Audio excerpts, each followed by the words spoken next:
Halo sahabat catur, jumpa lagi dengan channel Dr. Skak.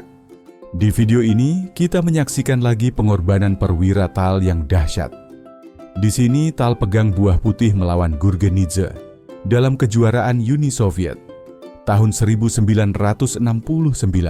Pengembangan buah-buah Tal yang sangat instruktif ini berharga dalam hal metodologi catur. Jadi rugi jika kita tidak mengikutinya. Tetapi sebelum kita mulai harap, baca deskripsi ini sampai habis karena sangat penting yang menjadi dasar permainan ini. Jika sudah selesai, maka mari kita mulai permainan dengan Mikhail Tal. Melangkah pion ke E4, dijawab pion C6. Pembukaan karokan. Pion ke D4, dijawab pion D5. Lalu kuda ke C3, dijawab B5. Grandmaster Georgia cenderung orisinalitas dalam pembukaan. Dia menghindari teori yang terdokumentasi dengan baik. Ini masalah selera. Kadang berhasil, kadang tidak. Keuntungan dari taktik tersebut adalah bahwa lawan dipaksa untuk memecahkan masalah secara menyeluruh. Kerugiannya, ide-ide Gurgenidze seringkali agak aneh dari sudut pandang posisional. Tal melangkah pion A3 mencegah pion ke B4. Pion D makan E4. Sekarang hitam bertransposisi ke jalur biasa. Pion hitam di B5 tidak terlalu efektif. Kuda makan pion E4, lalu gajah C8 ke F5 mengaktifkan gajahnya senyambi ancam kuda. Gajah D3 menjaga kuda D4. Gajah makan kuda D4. Gajah makan gajah E4. Kuda ke F6. Gajah ke D3. Tampaknya gajah ke F3 lebih logis, tetapi Tal tidak menyukainya. Karena setup hitam dengan pion E6. Gajah D6. Menteri C7. Rokade pendek dan kemudian E5. Maka tekanan dari gajah F3 pada diagonal H, 1A8 praktis tak berarti. Hitam melanjutkan pion ke E6. Sekali lagi, hitam dapat menangkap pion di D4. Tal sudah mempertimbangkan itu, karena dia akan mendapatkan inisiatif yang pasti untuk pionnya. Hanya saja dia pun ragu-ragu, apakah kompensasi ini akan cukup. Penolakan Gurgenidze makan pion D4 berasal dari preferensi pribadi. Dia tidak suka membebani dirinya dengan pertahanan yang merepotkan demi keuntungan material yang kecil. Kuda F3 dijawab gajah E7. Lalu menteri E2 dan kuda B ke D7. Dilanjutkan rokade pendek. Hitam juga rokade pendek. Selanjutnya, benteng putih ke E1, benteng hitam E8, kuda F3 ke E5. Di sini, kelemahan langkah pion B5 muncul. Karena ancaman langsung pada pion di C6, hitam tidak dapat memainkan niatnya. Kuda D7 ke F8, dan jika menteri C7, maka kuda makan F7 terlihat terlalu berbahaya. Kuda makan kuda E5, dan pion makan kuda E5. Kuda hitam menempati pos kuat di D5. Setelah kuda ke D7, maka kelemahan dari langkah B5 akan kembali terlihat setelah langkah menteri E4 dengan serangan ganda pada C6 dan H7. Sekarang tinggal memanfaatkan posisi ini semaksimal mungkin dan mempersiapkan serangan. Namun, dalam melakukan hal ini, putih tidak seharusnya meremehkan kuda D5 yang kuat dari lawannya. Ya, tentu saja menteri G4. Menteri ini aman karena tidak ada gajah petak terang dari hitam. Pion A5. Untuk menjawab jika putih melangkah pion B3 dengan pion ke A4. Namun, Tal punya strategi lain, yaitu dengan memajukan pion ke H4. Ide dari langkah ini adalah untuk melemahkan pion-pion di sayap Raja Hitam dengan memajukan pion ke H5 lalu ke H6.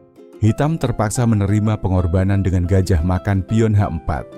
Tapi ini membuka lajur serangan penting bagi Tal. Pion ke G3. Gajah kembali ke E7. Raja ke G2 memberi jalan bentengnya ke H1.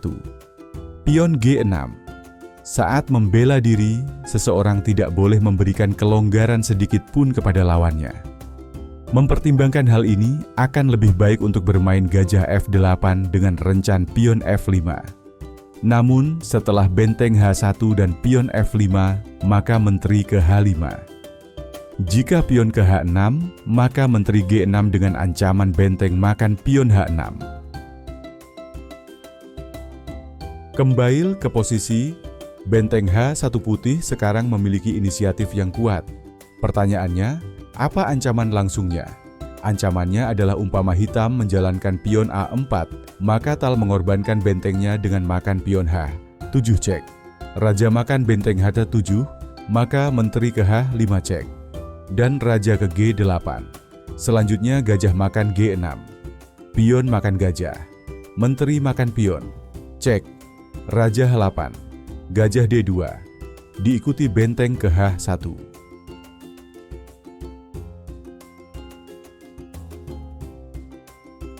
Kita lanjutkan hitam melangkah gajah ke F8. Langkah. Apa yang dimainkan tal? Gajah ke G5. Ini Zwischenzug yang sangat penting dan perlu. Salah jika putih mainkan benteng makan H7. Dulu karena raja makan benteng H7. Dan setelah gajah G5, maka kuda E3 cek. Pion F makan kuda E3. Menteri D5 cek. Ditutup gajah E4. Menteri makan pion E5. Menteri H4 cek, raja G8, dan gajah F6 dijawab menteri H5. Atau jika benteng H1, maka gajah G7. Jawaban atas pertanyaan ini menunjukkan bahwa keberhasilan serangan seringkali bergantung pada menemukan urutan langkah yang benar. Jadi, Anda tahu, penyerang harus bermain akurat sepanjang waktu, sehingga tidak mengabaikan peluang pertahanan sedikit pun dari pihak bertahan. Setelah gajah ke G5, hitam menjawab menteri C7. Dan baru sekaranglah pengorbanan yang benar dari benteng dengan makan pion H7. Dijawab menteri makan pion E5. Tal melanjutkan serangannya dengan benteng makan pion F7. Raja makan benteng F7. Berikutnya pengorbanan perwira keduanya yaitu gajah makan G6 cek. Raja ke G8. Gajah makan benteng E8.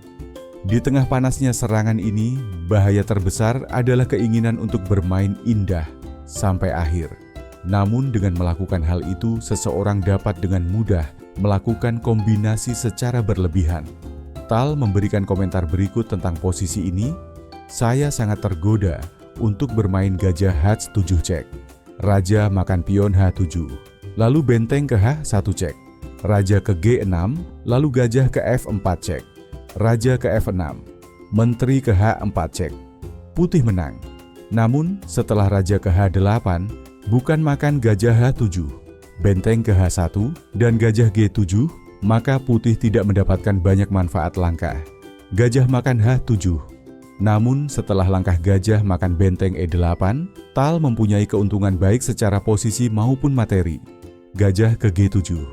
Salah jika benteng makan E8 karena gajah F6 cek garpu menteri. Selanjutnya tal melangkahkan gajah ke D7. Kuda ke C7 menjaga pion E6, tapi langkah ini melepas pion C6.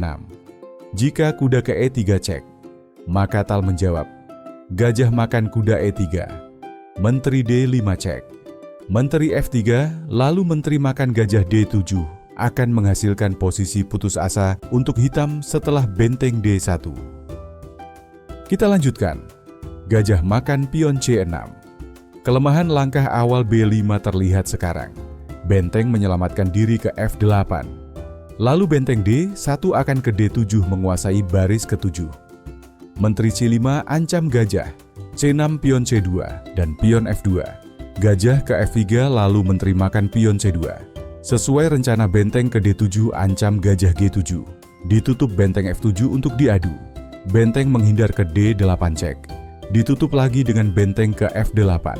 Di sini baru tal bisa menjalankan gajah F6 tanpa takut dimakan oleh benteng atau gajah hitam. Menteri ke H7 menjaga agar tidak mat. Gajah E4 mengalihkan penjagaan oleh menteri H7. Menteri menghindar ke H6.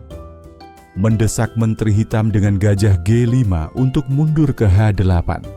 Dilanjutkan, benteng ke D7.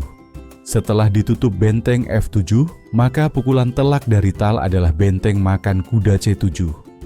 Jika benteng makan benteng C7, maka menteri E6 cek. Ditutup benteng ke F7, maka gajah D5 dan di sini hitam menyerah. Terima kasih telah menonton video channel Dr. Skak.